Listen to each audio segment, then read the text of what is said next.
Mind Blender.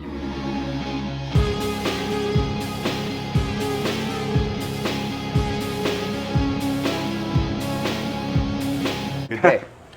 Dude, I'm late to the party today. Yeah. You've been here today. You've seen a movie that you really liked. Mm-hmm. I walked here and sweated. So, But good job on you on that, though. Like, it is a classic Montreal plus 35 degree humidity fucking day. You're like basically walking through oceans of heat. water and heat and like mirages. Like when they filmed Lawrence of Arabia, they really had Montreal in mind. For that classic scene when what's his name's coming down in the horizon and he's like, "Who is that?" It's in a mirage. It's funny, and then he shoots his guide. all the Timmy O'Toole movies I've seen are nothing he's particularly proud of, like Supergirl, and there was kind of a cool movie That called... should be the highlight of his movie because There's like kind of a cool movie called Rock My World, and another one called High Spirits from the 80s with Gutenberg and Liam Neeson and a bunch of other... And it's like a...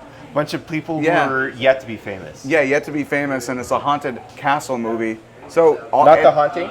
No, but Liam it's got... Anyway, the reason why we're talking here today is that you saw a movie. And right before you told me, I saw this movie, and I liked it. I'm like, stop. Let's record first. What was the movie you saw? And tell me about it. Sorry, man, you brought up Supergirl. Like, I am the one few people that will say I liked Supergirl when I was 6 years old. It was a great movie. It was on Betamax, and I rewound it and watched it over. The girl who plays Supergirl could totally kick Christopher Reeve's ass. Absolutely. She was in Save Slickers for a bit. But Yeah, what was cool. the movie today?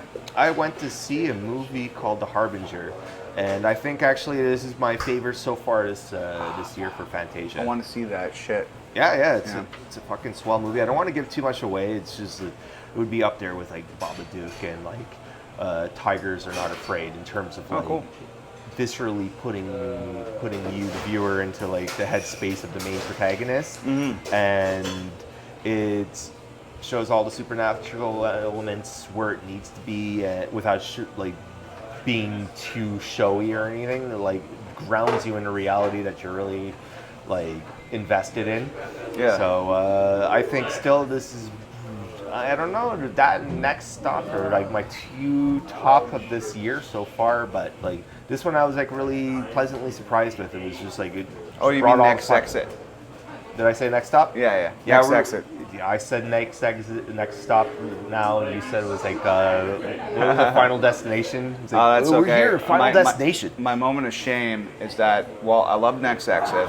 Next Exit, directed and written by Molly Elfman, of course, daughter of Danny Elfman. But I can really respect the fact that she's said at the Q&A, I don't play a lick of music. It's not for me. I did something else, and I'm like, I feel that because my dad can fight and I can't. And he's very well known for being able to fight very well, and I can't. So I totally get that. Well, she had like an artistic gene in her and stuff, and sometimes like you don't have to follow 100% of what like your famous dad or your very talented mom like is able to do. But you still doesn't mean that you still can't bring it out and shit. Anyway, she brought it in terms of like a really heartfelt story. Now we're talking about Next Exit. Unless there's some more that you want to talk about that last one. Harbinger plenty to talk about, but I think it's a movie that like people need to see first before the discussion is to be opened. Because I'm not saying there's like spoilers. This is not The Sixth Sense where you have like the rug pulled from under you. Even though like just as I walked out, like the person next to me was like saying, "Is like, whoa, the rug was pulled from under me like way too early. I could guess what was going on." I was like, that's not what the fucking point of this movie is, man. But I don't want to give too much away about The Harbinger because like I think I am not in the right frame of mind to like give it justice. I think it's well worth it if like those who are looking for like that unsung Babadook. What else did I mention? Tigers Are Not Afraid. God, I want to see that too. I haven't seen Babadook. I haven't seen that. Those are two excellent movies that are like I would find like would sit nicely if you were to like watch a little marathon of really like horror movies that take themselves seriously.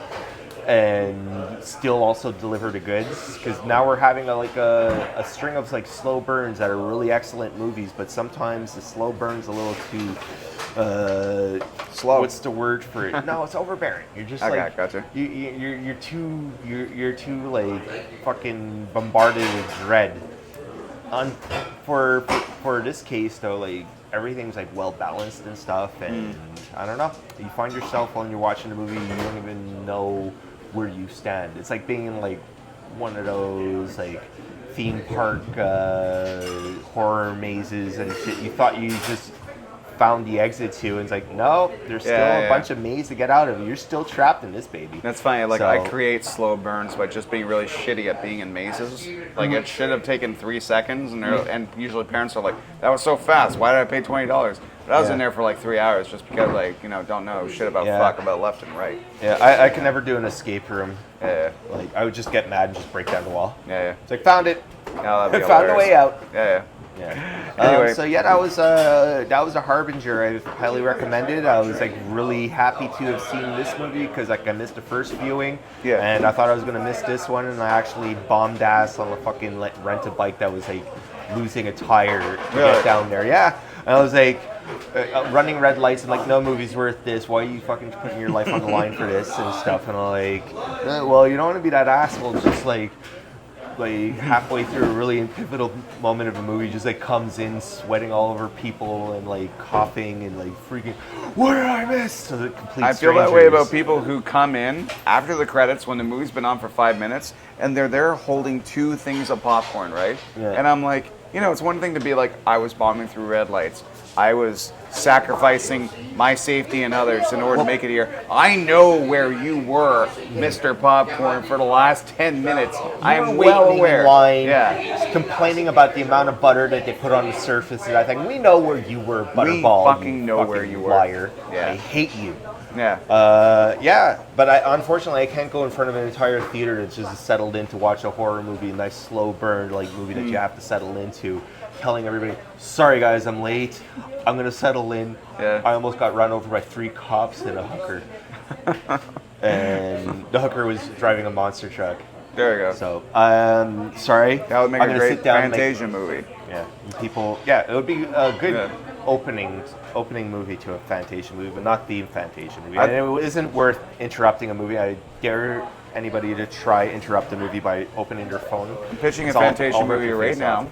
It's called Roadkill's Revenge, and it's a bunch of like flat animals driving trucks, running over people who are negligent drivers. Yeah.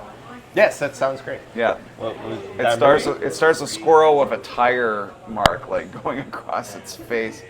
Like like the roadkill that survived. Like that guy that Arnold beats in the first Terminator. Yeah. Yeah, Bill Paxton. He was wearing he had like for some reason like a random tire. Like he got run over by a motorcycle and didn't wash himself off. I think Bill Paxton. He was in a time loop. And He probably was run over by Terminator when he was on his motorcycle, and then went back in time. Like, I really don't want to get run over again. To realize that he was to confront the naked version of the person who run him over.